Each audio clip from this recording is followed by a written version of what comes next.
Hi, it's Taylor Hickson. The cast of Motherland, Fort Salem and I are super excited to answer all your questions. We see them all and we appreciate you guys taking the time to send them in, and we're going to answer a few of them for you guys. So answer time starts now.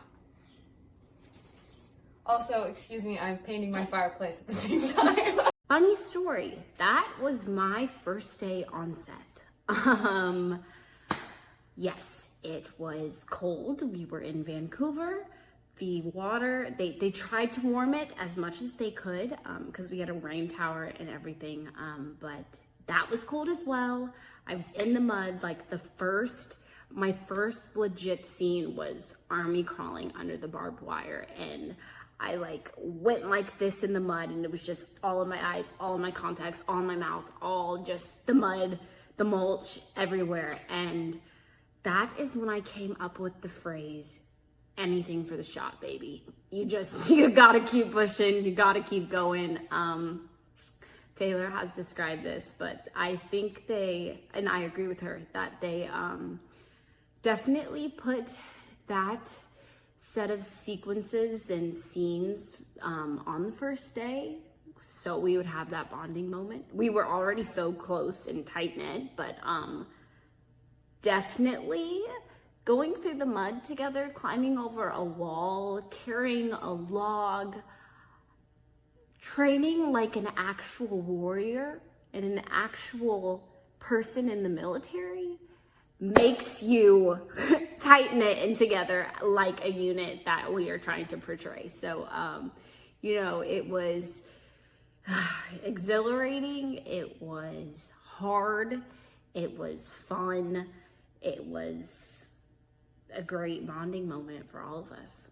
But it definitely tested my athletic ability. I'm not gonna lie. I was an athlete, but doing those things, not so sure anymore. When I found out I got the part of Salem, I was sitting at a Mexican restaurant just around the corner from the Freeform headquarters, and it was me, Demetria McKinney, and we had just done our screen test, and we were it was a nerve-wracking experience. It was the first screen test in that capacity, and we went for lunch to blow the steam off. I was there with a Swedish payphone and I had run out of money, so I just turned it off so that I wouldn't be contacted and get a very expensive bill. Therefore, my manager couldn't reach me to tell me that I've gotten the part. So 1 hour into the lunch, when I turned the phone on, there were so many missed calls from her, and she said, "Call me back as soon as possible, I have something to tell you." But I didn't have any money on my phone, so I borrowed Demetria's phone. And I called her up, and she said, "You got the part." And it was a great moment. Yeah, I didn't believe it. I just cried and laughed. Demetria found out too during that lunch, so it was just, it was so much fun. And then, so Demetria was the first person I told. Then I had to go straight back to the headquarters to do a chemistry read with Taylor. Great question. I mean, the fact that I can actually watch it as an audience member is something I haven't really experienced before. I often personally experience a performance anxiety around watching stuff that I've been in. I feel like, the work is done, and I think, if I were to watch it, I would just tear it apart, and I'd be looking for that moment that I didn't land, or I would be looking to kind of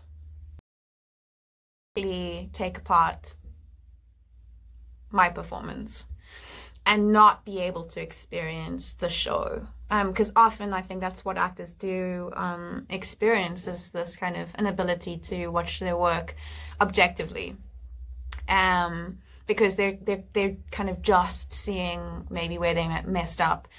And it's been such an incredible thing to watch every episode come out and go, I'm not thinking about the day. I'm not remembering. I'm not even anticipating, even though I know where the story is going, what happened in that particular episode. All the details, I don't see the seams. I just experience it as if almost like I'd never been part of it. And that's, I mean, I'm so proud of that, because I guess that's, for me, maybe the ultimate proof that we did a really good job. And I'm so proud of the work that we have made. That I'm so proud to have been just a small part of this incredible tapestry. And to watch how it's resonated with you guys. I don't know if there's a greater feeling.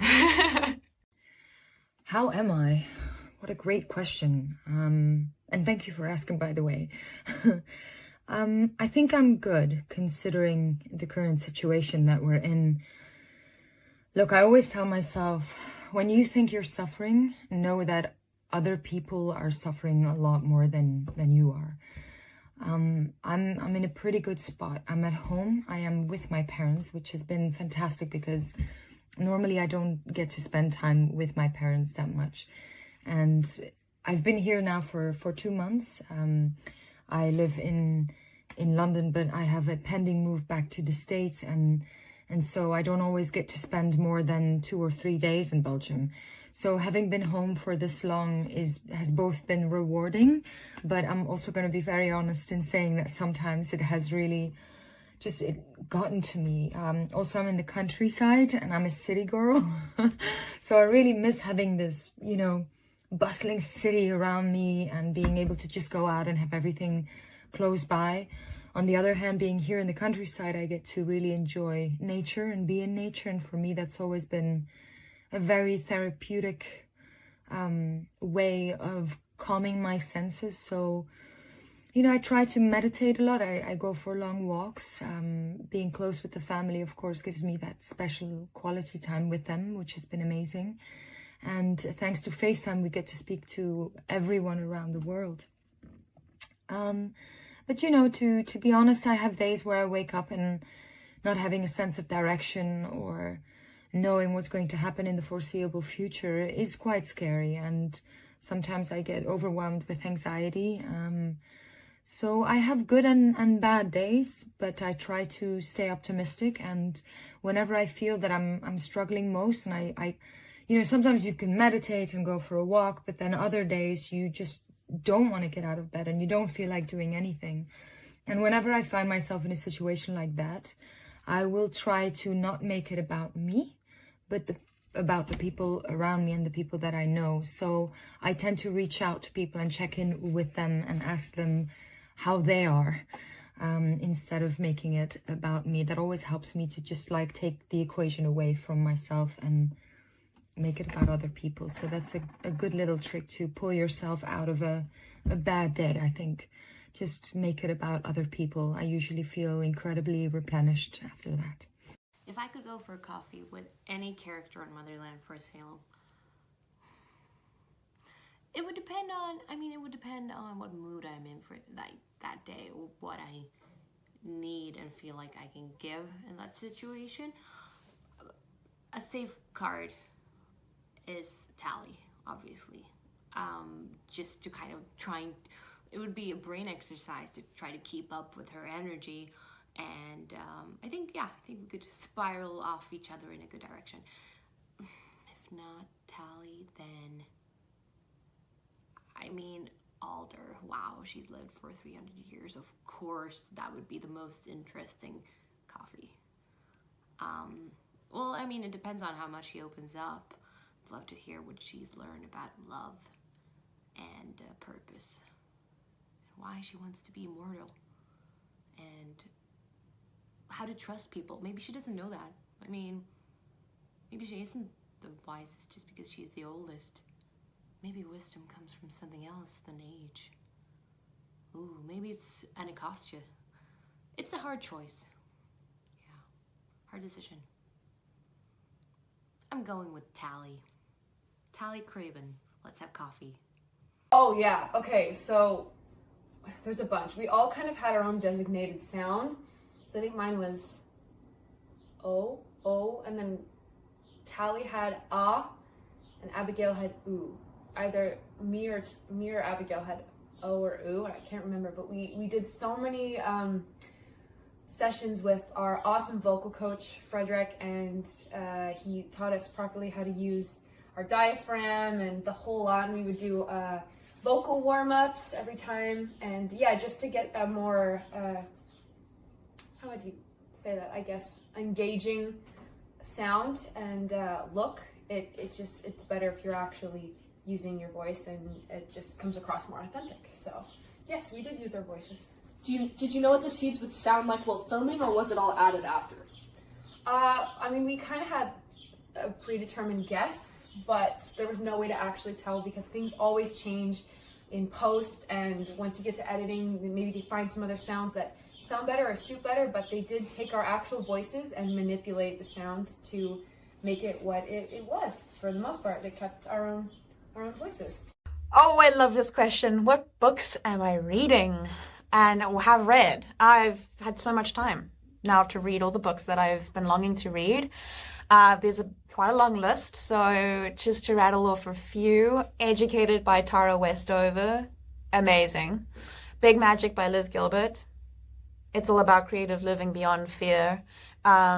Incredible. I would give it to all of my friends if I could.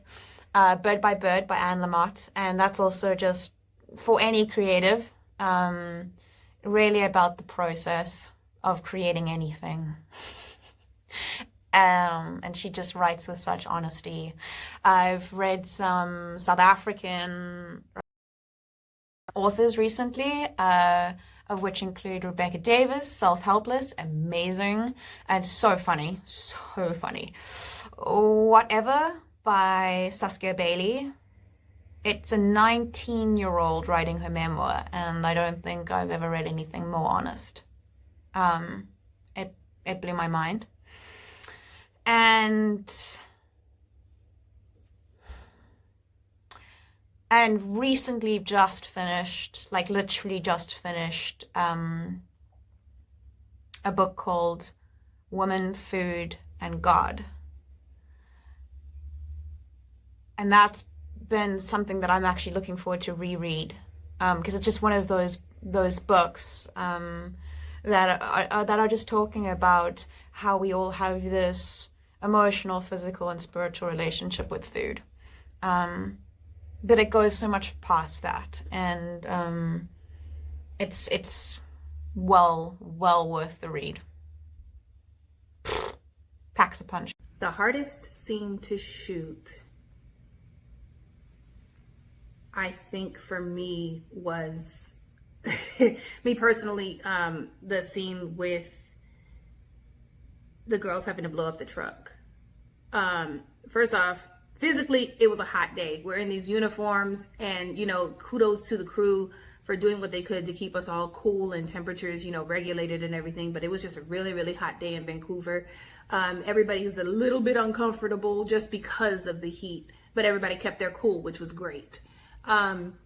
Now, when you're thinking about all of the demands that are being put on everybody, this is an already strenuous situation that Anacostia and everybody is experiencing, keeping that framework in mind, keeping the pros and cons of what I'm having to do that started off as a definite wrong in my mind, having to take weight off of Tally, having to deal with the consequences of what just happened with Rael, regarding the Scylla of it all, and then the civilians. When we get into these positions, we really try to put ourselves in those combat boots. And I am no different with that with Anacostia. So just kind of dealing with the ebb and flow of those emotions in that day was a lot.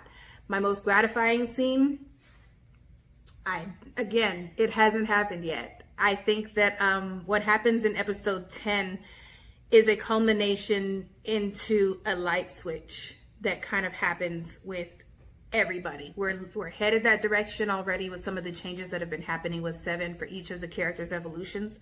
But once we get to 10, that moment between myself and one other character is just so paramount for me. Like, I think it just really, really defines us in a different way than anybody's ever seen us. So that's the most gratifying part for me. I don't know, a superpower I've always wanted to do is read minds. I feel like that would really come in handy in our world. You know, Tally can see things and she can feel, but reading the minds to know, General Alder, what really is going through your head right now? Anacostia, what's up? Just, you know, stuff like that. I think that would solve so many issues. Maybe like why the spree is doing what they're actually doing. Like, what is their thought process behind it all? I know, like, we hear it on the show, obviously, you know, for total liberation and things like that. But, you know, just knowing people's thought processes. So, yeah, reading minds. Oh man, that was really hard for both of us. I'd say it was, the hardest part would be when I left the room, which sounds super strange, but when I could hear Scylla or Amalia screaming for me and calling for me, and, you know, hearing the conversation after I'd left with Anacostia or Demetria, it was super, super heartbreaking. We were having a really hard time with it. There was many times where they cut during the shooting of these scenes and we both couldn't stop crying. So afterwards, they had us hug it out and hold each other, and we took a couple smiling photos and just tried to shake it off. And we just talked for a while afterwards and spent some time together and drank tea and had some snacks and just, you know, talked and hugged it out. And yeah. How'd you guys prepare? I think we both prepared individually just because of what the scene was. We didn't want it to seem like we had been together and sort of had this already predetermined, you know, shot. So we both sort of stayed away from each other and prepared separately, so that when we were put in a room for the first time, aside from blocking, you know, it did come across authentic, and it's like we were surprised and we were getting a legitimate reaction from both of us. Can I describe the season finale in 3 words? Absolutely not. I mean, it's grand, it's awesome, and it's everything. It's, you know, I remember shooting the finale. I don't think I've ever worked so hard as an actor and as a team as well. I mean, the girls, the whole team, as we got to the last episode, we had been playing, we were really like feeling our characters, we were living them. And we've come together as a team and a unit that was so strong, which was truly incredible. We had to do so much work in such a little time. I mean, the finale is spectacular. I cannot wait for you guys to see it. We worked so hard. We worked incredible long days.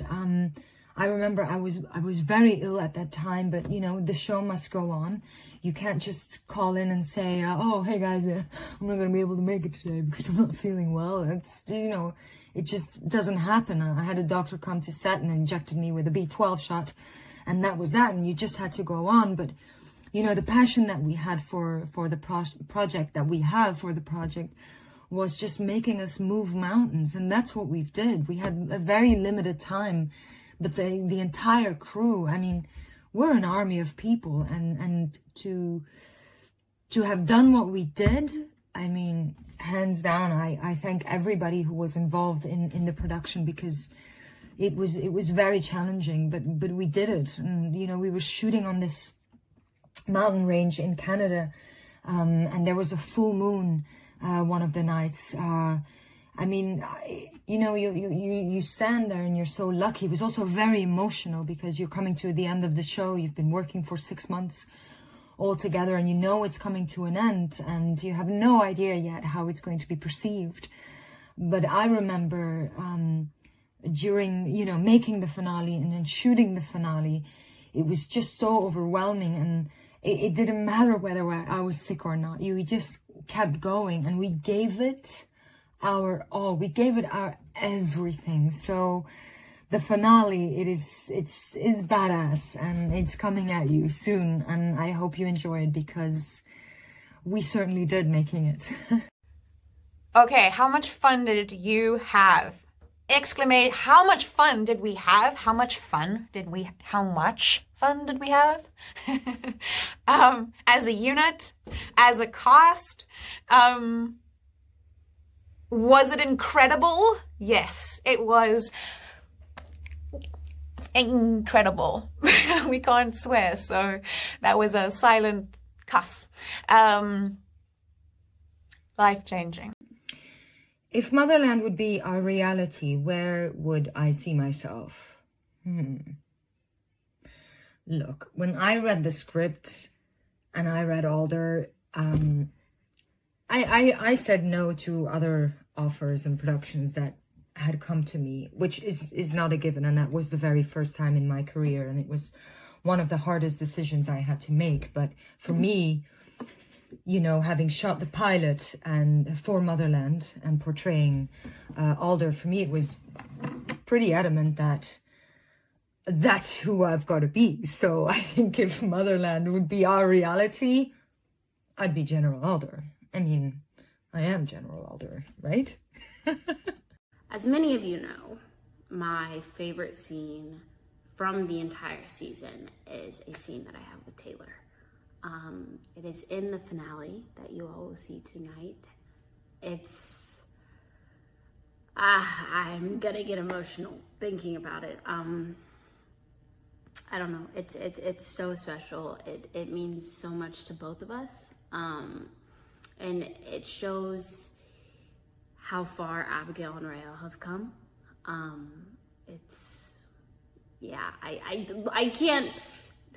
I can't tell you anything, obviously. You will see it tonight, but every time I think of that scene, it just warms my heart. Most embarrassing moment on set would probably be when Kai and I were up against the tree in episode 4, getting it on in Beltane.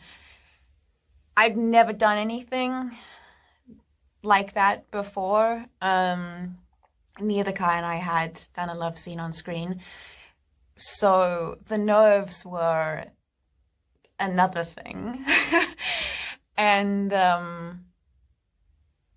while we were beautifully cocooned in a closed set, and we had, you know, the support of cast and crew, and that was amazing. I think the nerves and the cold, it was like 3 a.m. and when the robes come off, I don't think anything can really prepare you for the moment. It's such a surreal thing to be clutching basically a stranger you met like 2 weeks ago, and you've got, you know, tape strapped to your body, and you're being posed, and, you know, I think the moment kind of just escalated for me when Kai very sweetly leaned over between takes, and he just said, "Hey Jess, you know, it's going really well, but can I just ask you on this next take if you just don't mind not biting me?" And I just was like, oh my gosh, I've been biting my co-star. This is just, I don't know what it was. It probably was nerves and cold, and I just locked jaw, and I had been slowly nibbling my co-star, and I just felt just mortified. Yeah. So sorry, Guy. Thank you so much for congratulating me on the Spoiler TV Performer of the Month, April.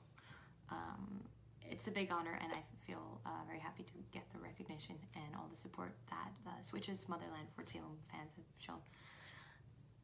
And the rest of the question was on how I felt about the response to episode 7 when it aired. And it was let me put it like this. I knew it was good writing, and I just hoped that we would do it justice. And I know everyone in the crew was aiming for that. It's just something, it was a very special day of shooting. We did them all in one day, and it was just something on how in between takes the set would be completely quiet, in respect so that we wouldn't be thrown out of our emotions, and the jokes were discreet and turned to a minimum unless we were open to joke, and it was just, we were treated like acting royalty, and I think that enhanced our performance as well in one way.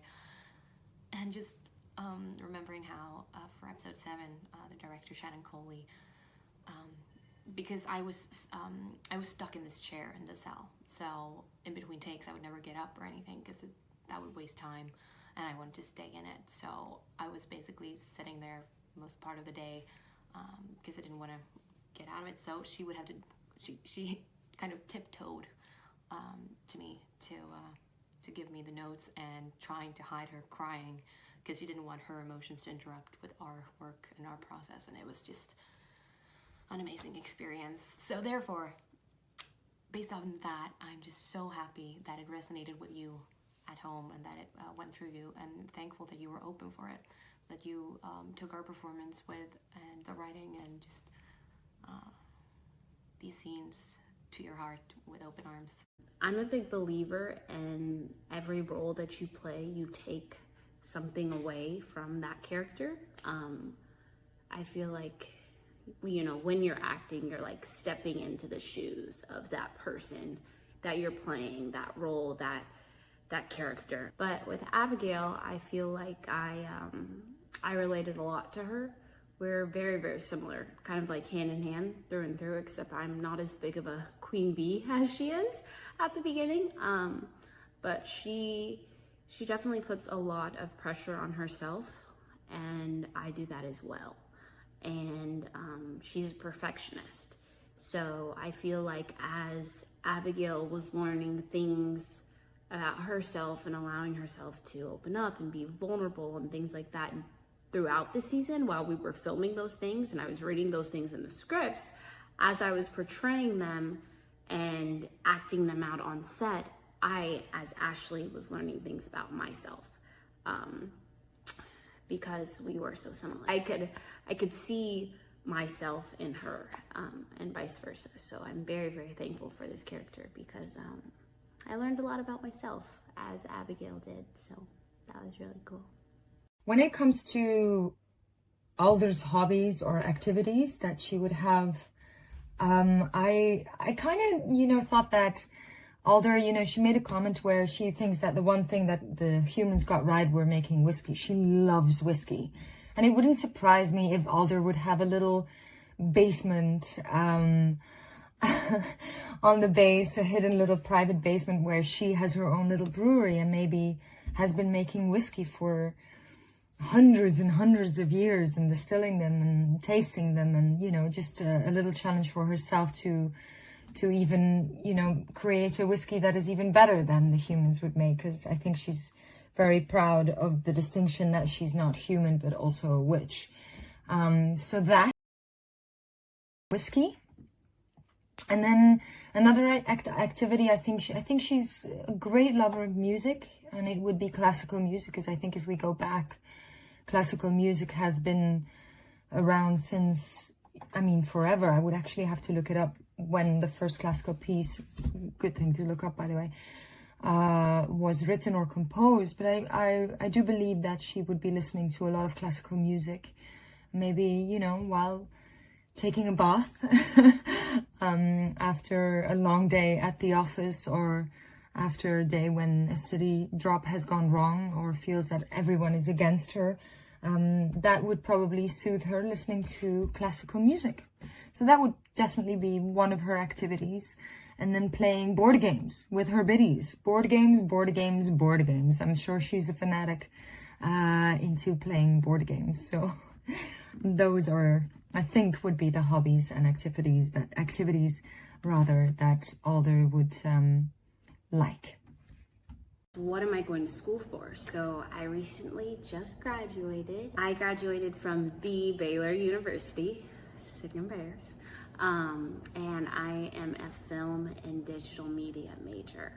I graduated with a Bachelor of Arts in film and digital media. So it's basically just like, you know, film and television production.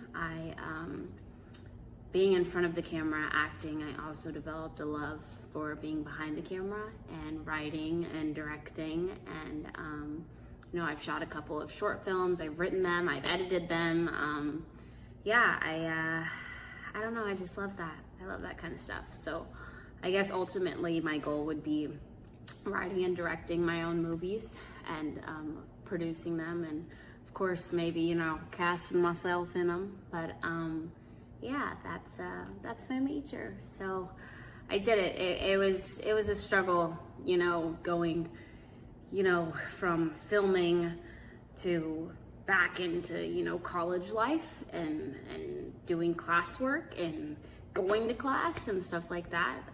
Our last week of filming overlapped with my first week of school for my last semester of senior year. But yeah, I did it. I made it. And to all of you who were in the class of 2020 who, you know, struggled and didn't think you would make it, I didn't think I would make it here, and I did.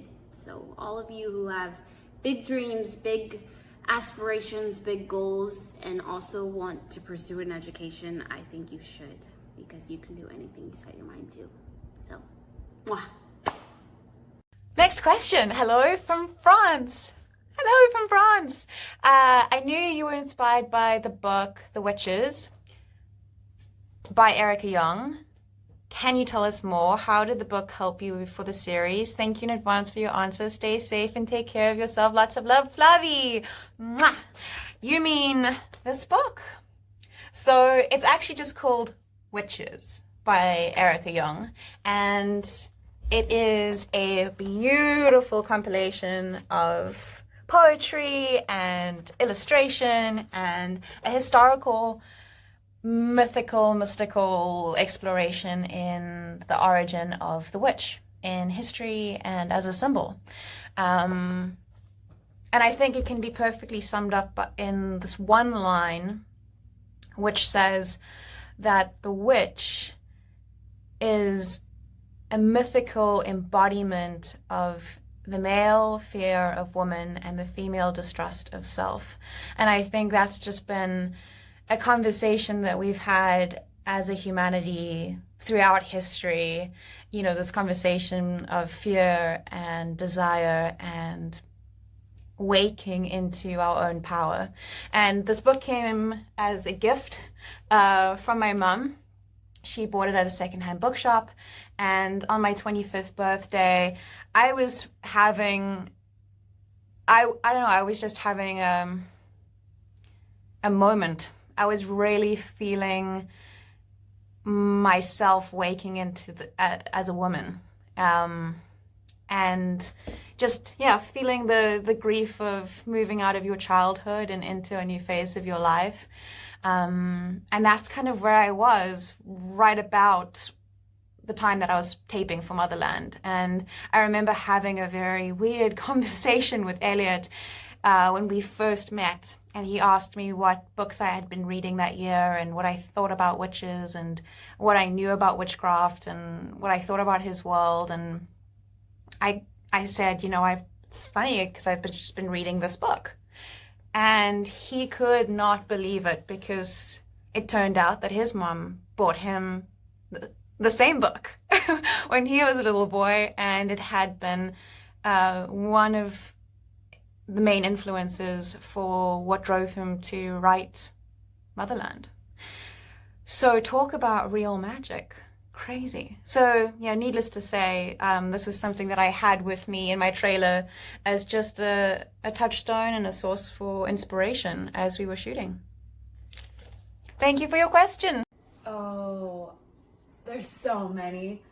I mean, I'd say almost all of the finale, or episode 10, I couldn't stop screaming WTF while reading the script. It's just every single character has an insane twist that you won't see coming, and yeah, it'll blow your mind, and it really, really sets a path leading towards a hopeful season 2 if we go there, and yeah, it sets it up really nicely to have lots and lots going on. I love this question because I love music, and I actually have a playlist named Abigail Bellwether. Yes. It's funny because, you know, it's a whole bunch of genres compact in this playlist because, you know, you meet Abigail in the first episode and she's like this queen bee, this alpha. She hasn't really learned, like, there's no I in team. And then, you know, you travel out throughout the season and you get to see the vulnerable sides of her and the depth of the character, and you get to peel back, like, the layers of, you know, that onion. So, yeah, I'm just gonna read you some of the songs on the playlist. So it starts from episode 1 and then ventures throughout the episode. So yeah, first one, Man Eater by Nelly Furtado. You guys get what I'm saying. Episode 4, you know. Sorry Not Sorry by Demi Lovato. Diva by Beyonce. Like a Girl by Lizzo. Bossy it's by Keke Palmer, but it's from a show called Star that was on Fox. Love that. You Should See Me in a Crown, Billie Eilish. Duh. That's not the song that goes with duh, but okay, you got it. Yeah, you know, just those are kind of the bad bee songs, I'd say. A good one that shows like the vulnerable side of her. I kind of got it from you guys, actually. Someone made a fan edit and a mashup of Abigail, you know, showing that side of her, and it's Human. Yes, by Christina Perry. And I think that describes Abigail beautifully and perfectly, because she is human, even though, you know, she's putting off this, you know, like big bad bee energy, like don't get in my way, but you know, she has a lot of pressure on her and she puts a lot of pressure on herself. So yeah, those are some of the songs I have for AB. If you guys want me to share the playlist, I will. Yeah. Thank you so much. That's such a great compliment. And I'll say, from somebody who isn't naturally very good at accent work, I don't have a musicality. I don't have a musical ear for it. Some people can really pick it up like that just from hearing it. I was not such a person, have not been. And, you know, all my training has really come from a lot of spending some time just watching the mouth and working the mechanism. And two references that I will always refer to with anyone asking is the Amy Walker YouTube tutorials that she does with the standard American accent, part 1 to 5. Brilliant. And it's free, I mean, and she's wonderful.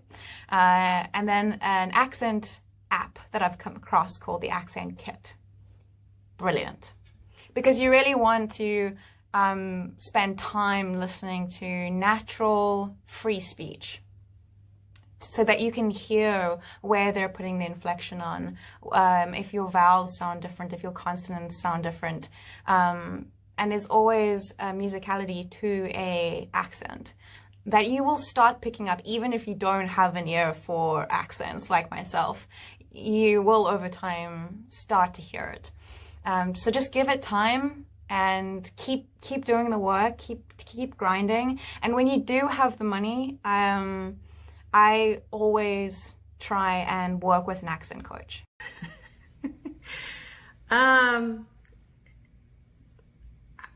The biggest jokes there, we're all kind of jokesters, yo. It's a give and take between everybody. Like the trio, Rael, Tally, and Abigail definitely had a lot of moments together, so I'm sure they have like a lot of inside jokes that they had to do while they were filming and all of that stuff. But I'd have to say that the biggest jokester for me, and it's unintentional, is Lynn. I cannot I cannot stress how different she is from General Alder. She's one of the brightest people I've met, very smart, very cultured, strikingly gorgeous, but she'll just be like, so what's up? You know, I mean, she's just, her body language gives very much Jim Carrey at times, because she's just that confident in who she is and just really that welcoming for everybody to be comfortable.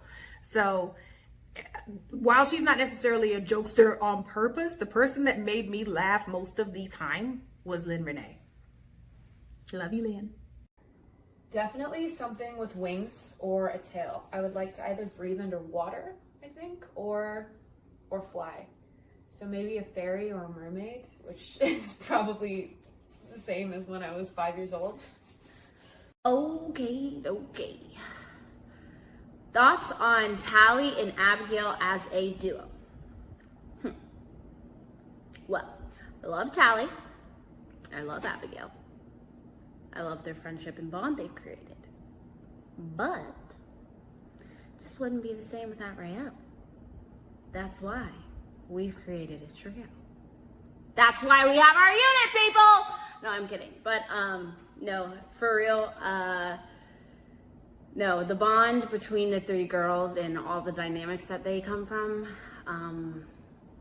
no, that's what makes us.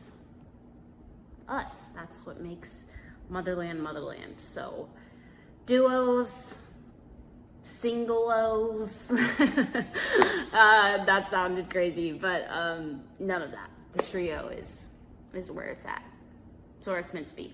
I wouldn't be anywhere without my unit. So Abigail, Tally, and Rael, bellwether unit forever. Mwah! Did I learn anything new about myself while filming? Yes, many things. I think the biggest thing was that I'm stronger than I think I am. I would, even on a physical level, I'm just going to say on a physical level, I would say that I was never really an athletic person. I was a participator at school. I would participate in the galas and in, athletics day, but I was not an athlete. And so even the military aspect of it, that physical demand of the show really scared me. And I just remember my mom just saying, just don't resist anything, just go into it. And, when we hit those training days, I just experienced a new belief in my own strength physically, and it was so empowering. It was so empowering. And it's really sparked a different relationship with my body and how I'm taking care of it and how I'm living in it. And then just on an emotional aspect, for me, I have never experienced anything like the stamina that is demanded of you for TV shooting, which is so different from feature films.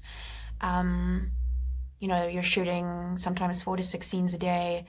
You're sometimes getting the script, the morning of. The pace was something I'd never experienced before. So I really found myself having to adapt, kind of thrive or die situation in terms of my preparation as an actor, and I guess how precious I was of the moment, like of getting it right. There was immense trust that you had to ultimately do what you could, and then trust that the team was going to have your back and that you were going to find your performance in your co-star's eyes. And often that was the most amazing thing. The magic on set was that trust. We were just kind of falling back into each other's arms, knowing that we were all on this crazy ride. So yeah, I would say strength and learning to adapt and learning to really, really trust. Yeah, good lessons. I think Anacostia protects Raelle so much because she sees what she could have been in Raelle. Anacostia being a fosterling and coming from a kind of broken background, there was opportunity for her not to care. And now being thrust into war situations, combat training, losing people on a pretty regular basis, seeing things through the lens that is General Alder, I think she realizes that at any moment she could have been that. On top of that, Anacostia seems to have tapped into this sense of what's going on around her. Like in last episode, when Alder was puppeting President Wade, Anacostia was the one that tuned into that. She was the one that sensed it, felt it, and eventually got hurt by seeing what she saw. So I think that kind of happened with Raelle from the very beginning. Oh, you think you Miss Batty? You could be, but we're gonna make you batty in a good way. You know what I mean? So I think that's why she protects Raelle. She sees the potential, she sees the hurt, and she wants to manifest that into something not only great for the military, but great for Raelle just as a person. That's a very good question. I think because liberation, obviously, we're meaning the spree here, and I would not want to kill anyone in the Motherland world, but I would want to fight for freedom. And in the Motherland world, they do say that military is, slavery by nature. But I also think that the military can do some good. So I don't know, maybe instead of it being you have to conscribe for conscription day, maybe it's like you have a choice to be like a free witch or not. Mine would probably be pistachio, mine personally. What do you think your character's favorite flavor would be? Something evil for sure. The first thing that I thought when reading that question was it's a Canadian flavor. It's called Tiger Tail, and it's like an orange sherbet or something combined with black licorice. And I think black licorice is absolutely foul. And I eat most foods, like pretty much everything. I'm a garburator. I'm disgusting. I'll eat my entire meal and then finish off everyone else's. But I will not touch black licorice. No, ma'am. Neither. I'm team love. When I read the initial script of Motherland and I auditioned for General Alder, what drove me to read for it was the world that was created by Elliot Lawrence. It was so unique. It was something that I had never really read before. And I love to be challenged as an actor. So when I read the part of Alder, she scared me, if anything. And not just by the character or the personality that she has, but more of the level of difficulty to portray her. First of all, I'm Belgian, and General Alder is American, has led and basically made America into what it is. And so, to master an American accent is not easy, but I'm very proud that I'm finally at a place where I can do that. So that, and to portray and play a female general is not any given thing. I myself am completely different than General Alder, if not the opposite. For me, it was about the posture, the language, the way that I had to portray this knowledge that she has been carrying for over 300 years. When something scares me, that's usually the sign when I know that I want to put my claws into it and really, tackle the level of difficulty in that way. So when I read for it, I never really thought that I would hear back or be cast for this, because it was, such a far reach and so far-fetched to who I am. So when I heard that I was cast for the general, to be very honest, I was really, really scared, because I knew that I was going to face a level of difficulty that would come my way, which I have never experienced before. But again, I think it's one of the most incredible roles that I've taken on, and I've actually feel privileged that I got to play a woman in such power, especially during the times that we're in now, and to portray a world that is new and unique and that people had never seen before. Okay, let's see. How intense is episode 10? So how intense is the season finale, the cliffhanger, what we're leaving you guys with? I like to say the last 2 scenes, you guys are going to be shook. You're going to be mind blown. You know, I've talked about the scene, my favorite scene of all throughout every episode throughout the season is in episode 10, and that is with Taylor. So you're gonna get to see that scene, and that's a little, I don't know, it's a little cliffhanger into, you know, season 2, and the final scene is gonna just blow your minds. You're not gonna see it coming at all.